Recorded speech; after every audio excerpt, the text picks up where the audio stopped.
I went to see the Beyond the Spider-Verse, Into the Spider-Verse sequel. Spider-Man. Spoilers for Spider-Man. Okay.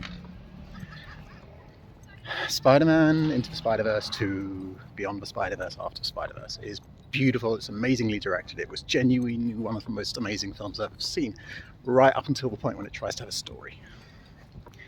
And it feels bad. It feels bad to talk about this because so many people love this fucking film, and I can't post about it on my socials because so many of my...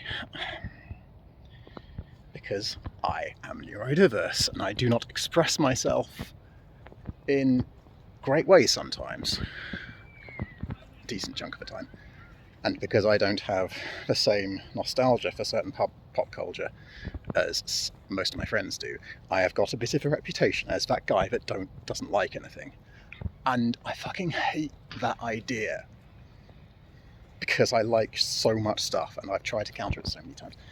Into the Spider-Verse 2, Beyond the Spider-Verse, After Spider-Verse, Too Fast, Too Spider-Verse. Okay. Spoilers. Miles Morales saves a dude that literary canon says he's not supposed to save, and that can wipe out the universe. Okay, so your obviously evil guy says, hey,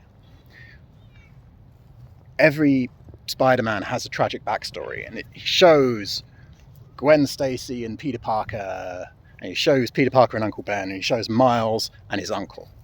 He goes, every Spider-Man has a tragic backstory.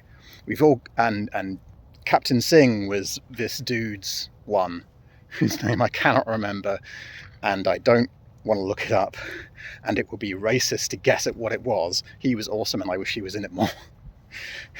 They had a British Museum joke. It was great. Saving Captain Singh was that guy's tragic letting Captain Singh go was that guy's tragic backstory. And we can talk about how what the difference is between having the characters talk about how every Spider-Man has a tragic backstory and that makes us what we are, versus in a world where Spider-Man saves so many people, he is inevitably not going to save some. And that's a conversation we can have, and it is an important conversation, and it's a good conversation, and the film might well have had it. I don't know, I didn't make it through the whole thing. But then they go, we all have a Captain Singh. And Miles turns to Gwen and goes, your dad's a captain? And she goes, yeah, I know. It's super harsh to say it like that. The performance Gwen gives is really good. And then Miles goes, fuck, my dad's about to become captain, so he's going to die too. And it's just fucking... The logic is fucking dumb. Does the Spider-Verse film think that if Uncle Ben makes it to age 85, he's in a hospice, and he helped a war vet across the street one time, and the Veterans Association was so happy that they granted him a rank as honorary captain? Does the Spider-Verse think that a building is going to fall on that person the next day? So that's the obvious fucking objection. The other objection, the much more important one, actually there are two. The really important one is every Spider-Man in this film is following the obvious bad guy and doing whatever the obvious bad guy says, with this incredibly flimsy logic, which is that the logic is every Spider-Man has a backstory, a tragic backstory, so we should just let certain people die based on, don't worry about it. Therefore, everyone in the film is a fucking idiot. It's called an idiot plot. I don't like calling things stupid or idiots because stupidity and cleverness, they're not real things. But it's hard to think of another way of explaining it. Okay, so that's the incredibly important problem. This logic is so flimsy. It's so just obviously wrong. Everyone who listens to the obvious bad guy,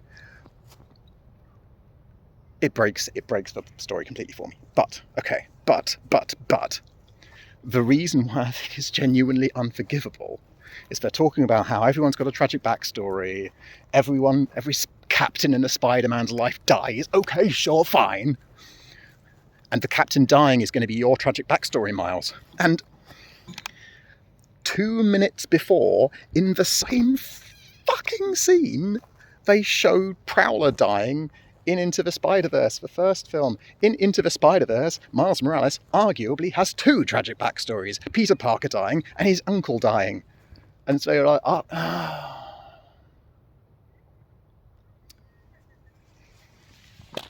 And I can't talk about this. I can't talk about this to my friends, because if I post this on social, or if I cannot, if I post this on my fucking Facebook or whatever, I'm not on very many socials anymore. If I post this, someone will say, oh, it's Mike, he doesn't like anything. It feels real bad.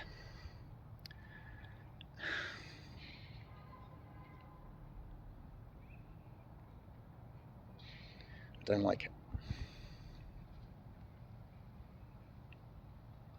I don't like it.